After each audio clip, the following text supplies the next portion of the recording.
আপনি জানেন বিড়াল কোথায় আছড়ায়? আমি বিড়াল বলে ওনাকে সম্বোধন করছি না, আমার অতটা না। উনি যত রাজ্যের মুখ্যমন্ত্রী, মাননীয় মুখ্যমন্ত্রী, তাকে সে সামনে চেয়ার দিই।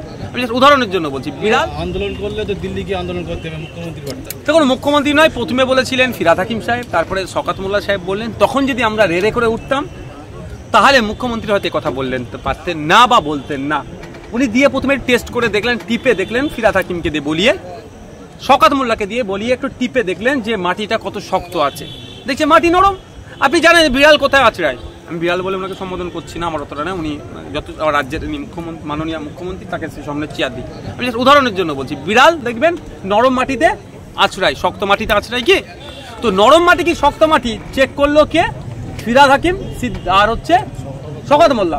তখন যদি বাংলার উলামা সমাজ, বাংলার ইমাম সমাজ, বাংলার মুয়াজ্জিম সমাজ, বাংলার মুফতিরা, বাংলার পীর সাহেবরা, বাংলার আমিররা, বাংলার শায়েখ সাহেবরা, বাংলার স্কলাররা, যারা মুসলিম সম্প্রদায় নিয়ে প্রচুর চিন্তিত, তারা যদি রেড়ে করে উঠতো তাহলে হয়তো মুর্শিদাবাদে গিয়ে মাননীয় মুখ্যমন্ত্রী ওই কথা বলতেন না। তো যারা দিল্লি যাওয়ার নিদান দিচ্ছেন তাদেরকে বলবো, এখানে বাংলায় আন্দোলন হবে, হুগলিতে হবে, হাওড়াতে হবে, দেগঙ্গাতে হবে, 24 পরগনায় হবে, কলকাতাতে হবে, দিল্লিতে হবে, মহারাষ্ট্রে হবে, ত্রিপুরাতে হবে, সারা জায়গায় আন্দোলন হবে, শান্তিপূর্ণ আন্দোলন।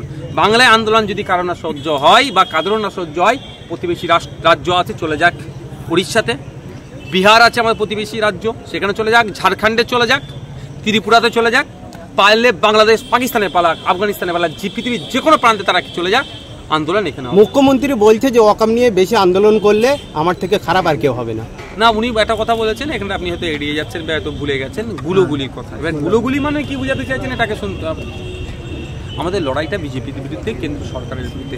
আমাদের লড়াইটা তৃণমূলের বিরুদ্ধে নয় এই মুহূর্তে, বা রাজ্য সরকারের বিরুদ্ধে নয়। আমি আশা করবো রাজ্য সরকারের কাছে যে লড়াইটা আমরা বিজেপির বিরুদ্ধে, কেন্দ্র সরকারের বিরুদ্ধে গণতন্ত্রকে রক্ষার লড়াই দিচ্ছি, রাজ্য সরকারকে আমরা পাশে পাবো। আর তারা যদি এই গুলোগুলির কথা বলে, মানুষ শপথ করে নেবে 2026 সালে অন্তত জোড়া ফুল আর পদ্মপুরি, অর্থাৎ এই বিজেমূলের ইভিএম মেশিনে সুইচে হাত দেবে না।